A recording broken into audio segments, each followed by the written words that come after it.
Yes, as you can tell from the title,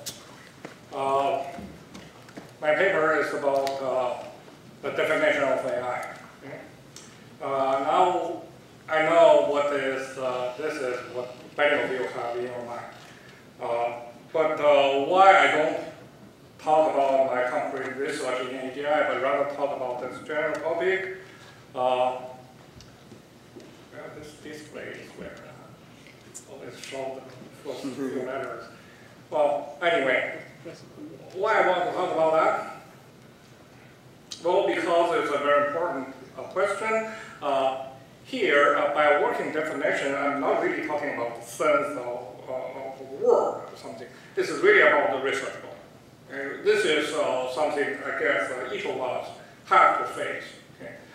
Which is, well, to me, it decides almost everything about the following research itself. So no one can really be neutral about what you think intelligent or should be for your project. So why we should care about this issue? Well, because to me, many problems in traditional AI is actually, well, it's personally my feeling when I read a traditional AI research result, most of my disagreement is really not really about their solution, but about the problem.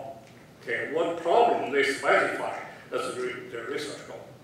And also, to me, to a large extent, what makes this, what we call AGI here, different from traditional AI is first, again, in the research goal. Then it's about the solution they propose. And furthermore, among the current existing AGI projects, the difference, I think, is also, to a large extent, come from our different understanding or different conception about intelligence. So to this extent, I agree with many things that the previous speaker has said about the current situation. I just want to add, for example, why people take different paths, why people evaluate progress differently. Well, to a large extent, because we actually have different goals in our mind, even though we all call it AI or AGI or whatever. So we do agree with something. Okay? We agree that the best example of intelligence so far is human intelligence. So whatever we do, we have to learn from that. Okay? On the other side, I also assume we all agree that we cannot really duplicate the human mind to all the details. Okay? That would be a true person. Okay? That may be an interesting project, but that's a different story. Okay? So what we don't agree actually is which part we want to duplicate, which part we can ignore, as far as human mind is concerned. So in my paper, I analyzed 5 different categories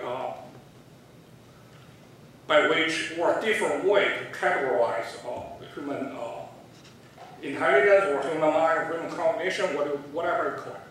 Okay? Then try to use computer technology to reproduce that aspect. I'm not going to repeat it, it's all in the paper. So what the difference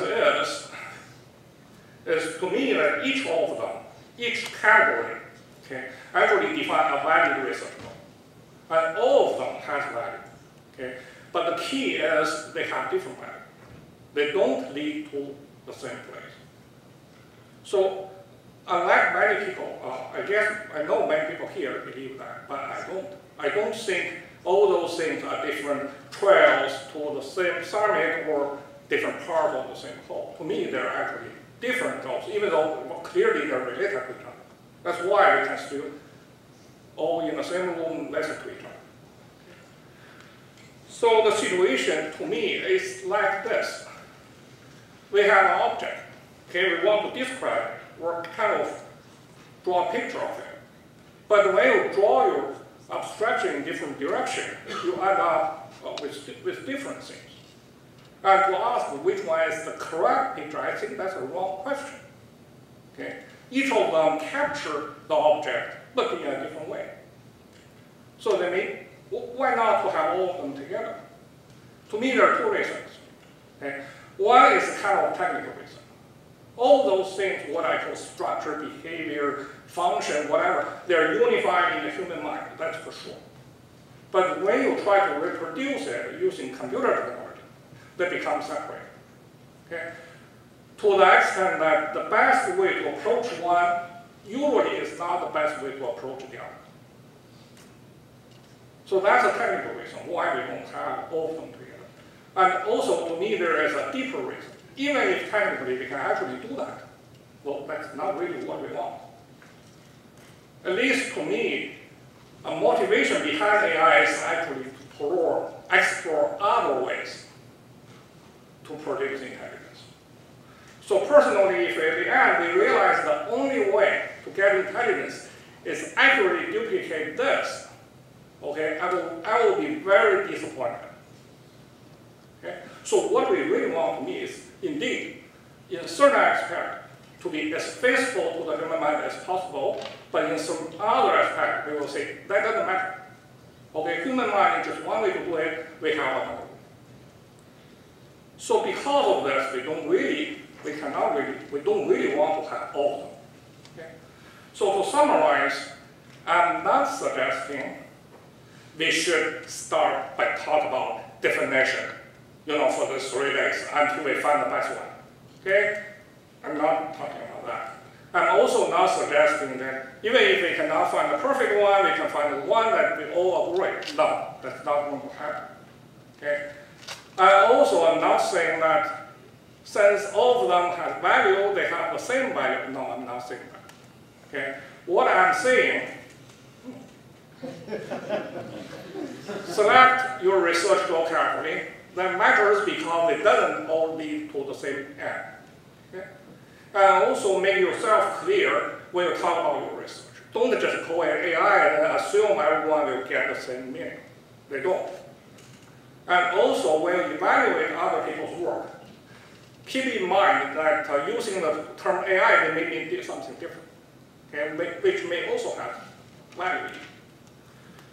So for the field of AGI, I guess in the near future, we will have to deal with this diversity. We will have to deal with multiple goals, multiple theory, multiple technology, and so on.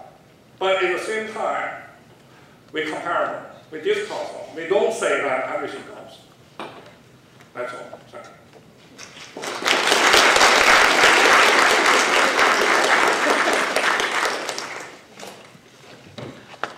He saved some time. That was great. You actually finished the talk.